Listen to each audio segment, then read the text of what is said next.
Hi guys, it's me again. It's MicheleMarieDalene. It is the 3rd of February, and today we're going to talk about something a little unique, but not too unique.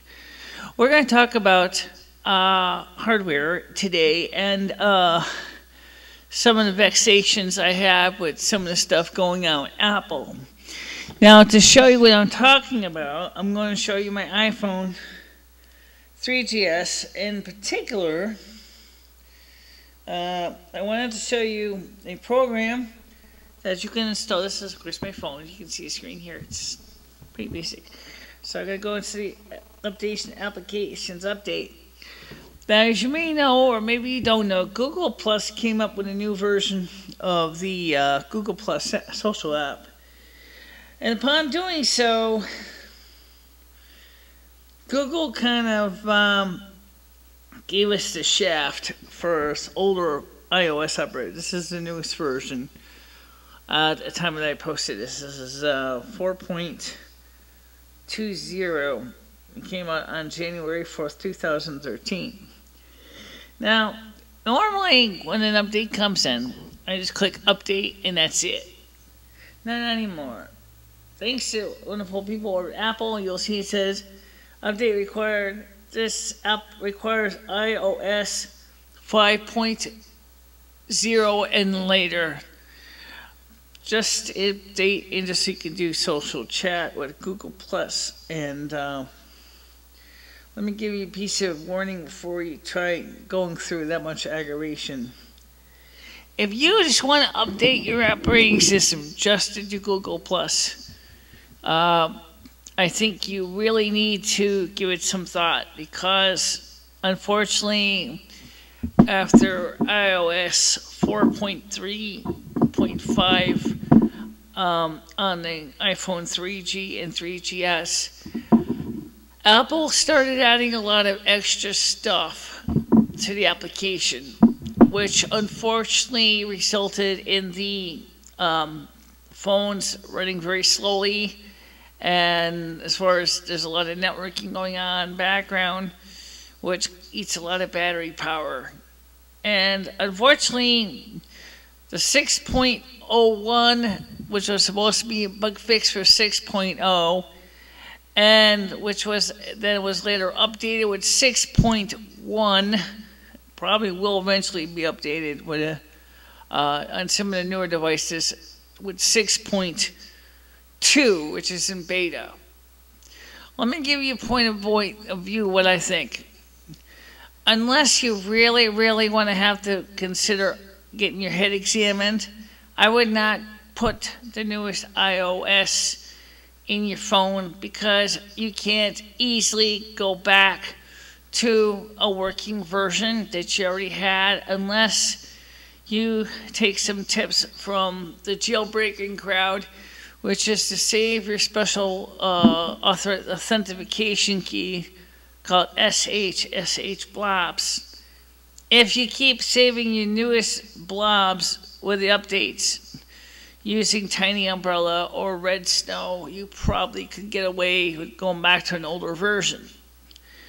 Unfortunately for me, I don't have the SH blobs for 5.1. It's bad enough I don't have the SH blobs for 4.34 or 4.35 or 4. Whatever this is. 4.35, I think it is. I do have the SH blobs for my phone for 4.1. But unfortunately that leads to some more complicating problems for most people trying to keep up with all the updates. Now, in March of this year, 2013, the contract for this expires. Now, I know what to say, big deal. Well, it is and it isn't. Let me explain why I say it is. Because that means I can drop AT&T like a hot potato and I don't have to worry about it. Okay, there won't be no early termination fee for breach of contract.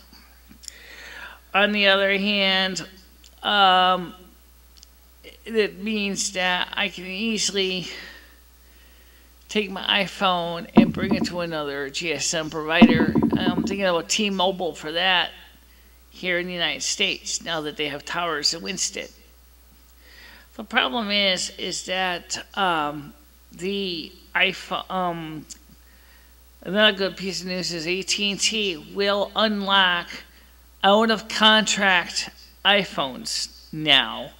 So if you want to transport your phone to another carrier and not have to start a new contract with another carrier, that's the way to go about it. Is that way you can go ahead and get the phone you already have and just use it on another carrier. So that's a pretty good deal. Except Apple keeps coming up with more and more crap and putting it on and is trying to tell us that we must upgrade the phone just to use Google+. Now, I think you need to, first of all, give it some thought. Just because Apple's coming up with some new whiz-bang operating system on a phone doesn't mean that you need to keep telling everybody to do a forced migration upgrade. They did that because as of the 4th, they started sending me spam in my stream telling me that the version I was using was obsolete and stopped working completely, i.e. planned obsolescence. Again, instead of realizing that I could not upgrade to 4.20, it just basically stopped working outright, and I ended up basically having to throw it away. And then throwing it away, of course, I now have a version that I can't use. So, but it's funny though when you think about cell phones, because how many ways have cell phones changed in the last few years too. I'm going to show you what I'm talking about here. Both of these phones work with both AT&T and T-Mobile.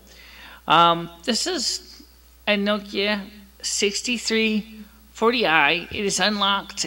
It works. And if I turn it on, you will see that this one shows it has a T-Mobile SIM card in it. And it's booting up right now. It still says singular when you boot up, though. It's unlocked. See, it says T-Mobile on the phone. So now this is actually working with T-Mobile. In the sense, I got the SIM card in. It's not activated yet, but it's in there. And so it recognizes it. At one time, Winston did not have very good T-Mobile service. Now, I get 10 bars right on the top there. See? The 10 bars here on the top, maximum signal strength. So that's a great thing, which means now I can use this phone or this phone with T-Mobile. So I can choose one or the other. And if for some reason this phone ever should break, or if after I do the software upgrade, the phone is broken and doesn't want to work anymore, when I unlock it, like to give the instructions from AT&T, well, I won't be happy, putting it bluntly, but that wouldn't be the first time. By the way, I also tried to find a few extras of these phones and the internet, and those things are outrageously expensive, even second-hand ones for the iPhone 3GS. So if nothing happens to the phone after I do the update, maybe I could just go ahead, sell it on eBay as an unlocked phone, and there's no scratches on it. It's just a little dirty on the screen right now. It's always been in the case, so the case looks worse for wear, but the phone itself, except for a crack near the charging port, is actually pretty good. You can actually see it right here, the hairline crack right there. It's right there with the FCC. You can see, maybe you can or can't see it. My finger is right underneath it, so it's like, that's what, 3/4 of an inch long. It works fine, so there's no problem there. Now, Apple, I'm going to point one thing out to you people before you guys get too all excited, okay? Please test your firmware better before you start pushing updates down the pipe, because apparently some people especially for the iPhones 3G and 3GSs, are really going to lose out with your 6.1 update, because not only is it much bigger than the operating systems that the phones probably came with, which is my case was 4.1, it also is going to seriously suck the living power out of your phone. It's going to take the battery down for the count. Some of the people have pointed out that the problem with the iPhone iOS 5.11 and later is it's so network hungry, it actually will drain your battery in very wicked time. So what does that mean for most people? Well, it means, in short, if you really want the latest, greatest, whiz-bang update, all the newest features, really it makes sense to go with a newer iPhone and not mess with your iPhone older one, because if you do, you're going to probably break something. So you might want to just hold off on the updates. At least, definitely, if it's a 3G and 3GS, don't try adding that newer firmware. And yes, it will show up as an option for you, but honestly, I think you might want to consider leaving it alone because of the incompatibility issues. Now, the iPhone 3GS is this phone has been a very good phone for me. I've had this phone for over 2 years now. It has worked well. It has certainly been important because in the March of 2010 was actually the first year that I was on the air with you. The very first broadcast. And if you go back and you watch that very first broadcast, for those of you who still have saved it on your hard drive somewhere, or for those of you who will be, I will probably put this on my website, download what's called the Snow Queen Moments CD image, DVD image. You will see that the first years that I was on YouTube were probably some of the most poorly done videos overall. But then again, I guess that's just the way it happens when you're growing in technology. I mean, you go from being, in my case, a high-tech, all-internet system, or basically being shy in front of the camera, to being more familiar with the technology. And then, of course, as we progressed, we started investing more money into the studio, lighting, cameras, new audio equipment, new video equipment, and that's where we are. So 2 years ago, around March of 2010, was my very first YouTube video on YouTube. Before that, I was just a watcher and not a video production person. So in this case, thanks to the iPhone 3GS, that was made possible that we could actually get our videos out there onto the internet. Looking back now, this 2 years I've had this phone, I can say I certainly gotten more than my share of service out of it. It still works and everything, but I'm really kind of growing a little bit frustrated with Apple's attitude and Google+'s attitude. Trying to basically make people update software that really should be very carefully scrutinized before people update it. Let me explain why. The iPhone, for those of you who don't know, the iPhone 3G and 3GS, definitely the 3GS because I have the specs, I know my heart, has an A6 processor. It runs at, I don't know what it runs at, but I do know it runs something. It runs at a pretty good speed. And it has maximum of actually 256 of TPA. That's what we call in CPM days, transient program area, which basically is where all your code sits. And then obviously it has some very simple virtual swap area to allow you to swap programs from TPA to your swap device on your iPhone 3GS, which is a protected part of memory. What that means is that you only can fit so much in there.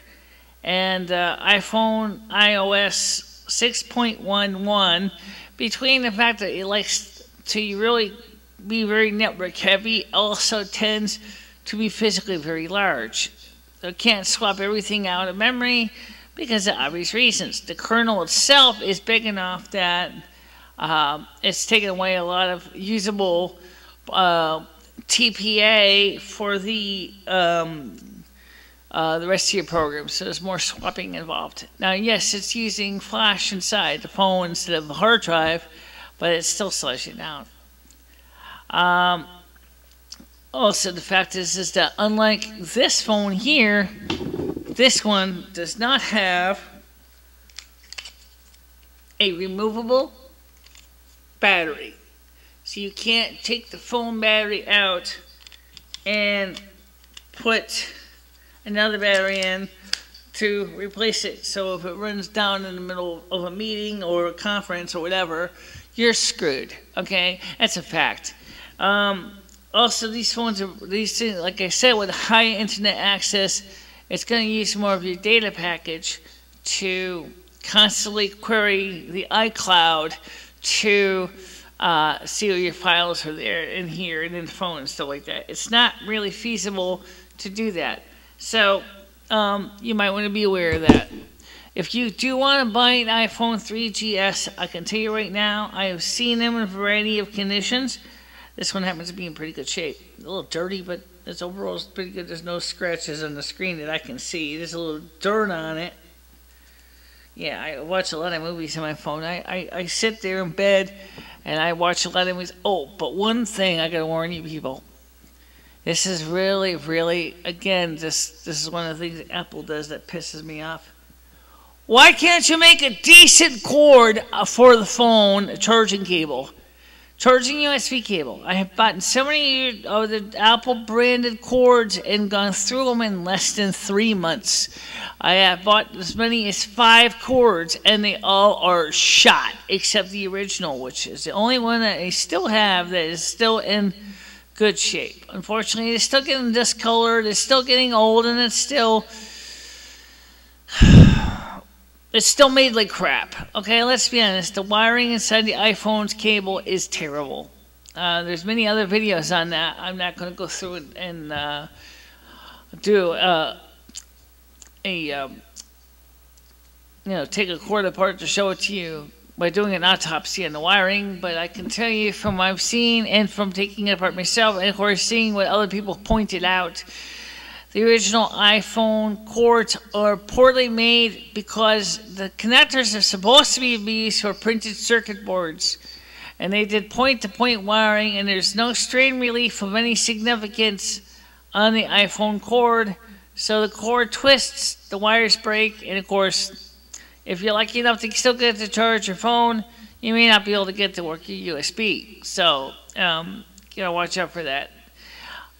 There's third-party cords that are made much better. The Griffin cord is much better for a lot of reasons. One of the first things is that I don't have it with me here, but I have it in the other room here.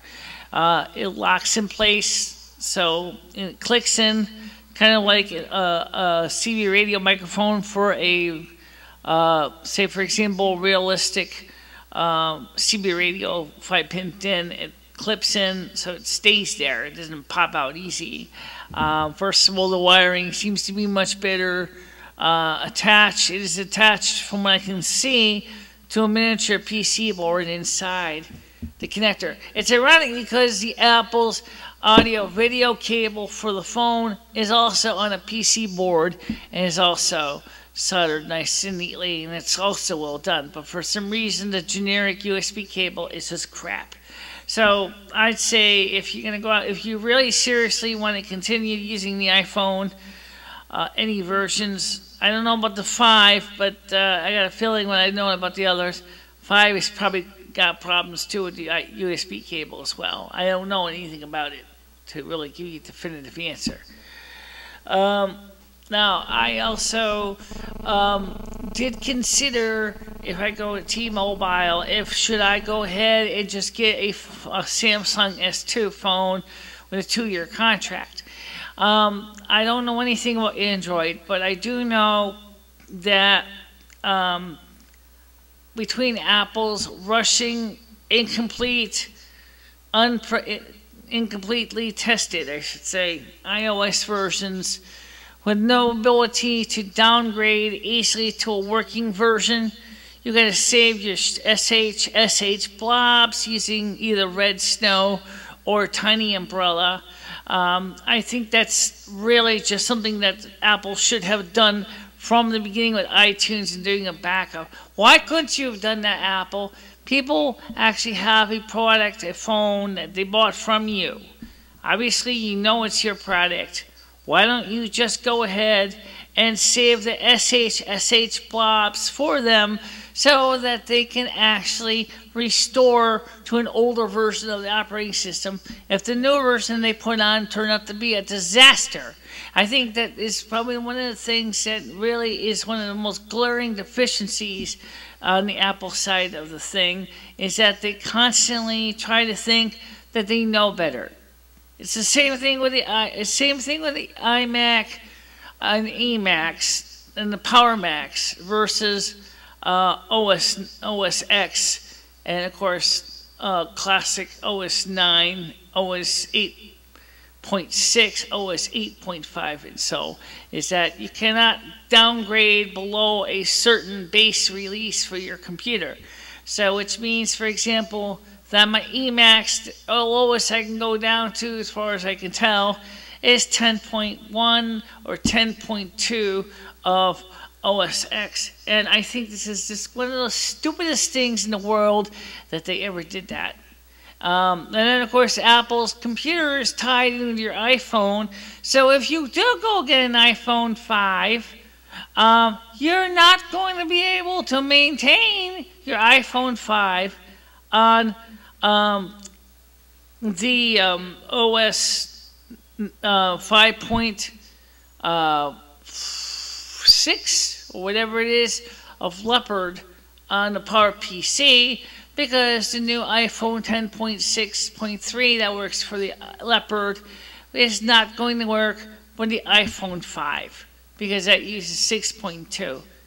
So you see, folks, what I'm getting at here is that there's a lot of chasing down boogeymen all over the Apple landscape. Now, I like the Mac, mind you, so I don't have a particular problem with the Mac, but I do got a problem with Apple's attitude. And I think we, as the consumers, need to tell Apple that as far as the iPhones go, you ought to give us the SH signature files that we need to allow legitimate owners of the phones to download whatever version they would like to install, instead of telling them you could only upgrade. Some people do have to downgrade, and if you happen to be using 6.1, you're going to regret that, because if you don't have your SH blobs, you cannot downgrade. And even if you do, I think the SH blobs for anything lower than 5.1 is not supported anymore. Again, this is where Apple's attitude of citing the software and only citing certain versions when released has got to be the biggest horse hockey I have ever heard in my life. The fact of the matter is when you buy a product, you expect it to work. Okay, you expect that the quality goes in before the name goes on. Well, excuse me, but that doesn't seem to be what's going on with Apple software right now. And I am very, very disappointed about that. And Google, let me tell you something, Google+, I think you ought to offer a backport. You want us to use your newest version, and we can't.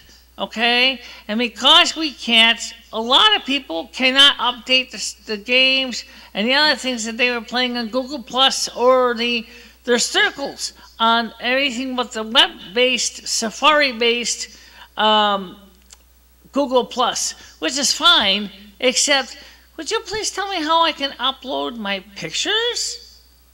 Because I can't seem how to figure it out for the life of me. Okay? All the changes that you have done, Google, is irritating. So the two of you guys, even though you guys are competitors, are still basically two bedfellows in the same bed making love to each other. Okay?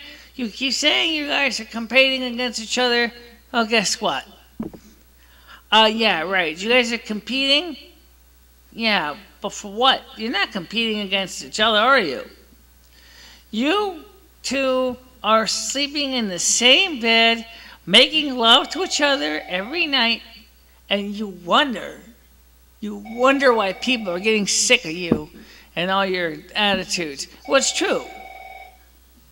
The point is, you two have got to fix your house before you find that your house sinks into the dirt. Because I don't know anything about the other cell phones in the market. I've looked at them on eBay, I've looked at them, and I'm not really sure where we stand. But you guys are an embarrassment. You guys have losing your loyal people. Apple, your security baloney is stupid. It's hurting you, and it's hurting loyal customers. You really seriously want to keep pushing out betas and releases that they can test? That's fine. But would you please do me a favor? Allow those people to easily migrate to an older version, or at least if they give them an easy way to save the signed files so they can update with any software that is compatible with their phone, even if it means downgrading their software. And Google, I'd like to try your newest Google Maps, but guess what? They're not compatible with my iPhone 4.35. Doesn't that suck? You could have easily made it possible for us to try it out. Give us a chance to see what the big deal is. And if we really seriously think it's worth keeping, we'll add it. Otherwise, we ain't gonna budge. We don't want to keep downloading beta software that is poorly tested. We don't want to download a software program that we can't replace if it doesn't work. That's stupid. I mean, I can't even come up with an example that makes any sense. But trust me, anybody who's been studying enough of the computer industry knows dang well what I'm talking about. So maybe Apple, you need to reevaluate your security policies and your update procedures. And Google, don't just keep going out there and jump and create the newest Google+ or any new software just because it's the latest and the greatest operating systems being released by Apple. Because what happens if Apple's version is so buggy that they have no choice but to downgrade it? What if they have to release an earlier version because they can't get the bugs out of the one that's for the phone that you was ported your app to? That means you got a backport. This is just not a logical way to go at all. Okay? So let's get it straight, people. On both companies, along with everybody else. Stop turning your customers into guinea pigs and making them feel like crap because your operating system doesn't fit the phone, or it crashes too much, or you're telling them they got to update it in order to use the newest updates for the software programs that are being released by third parties. It's just plain silly, and it's hurting people. So I'm glad to say my phone is still 4.35, but you know what? The day is going to come when I'm going to put that phone on eBay, and if I have to, I will downgrade it back to 4.1 because I have the SH blobs for that version. And I will release it as a 4.1 iPhone. And I will make sure that it is factory unlocked because I have a right to, because my contract is almost up.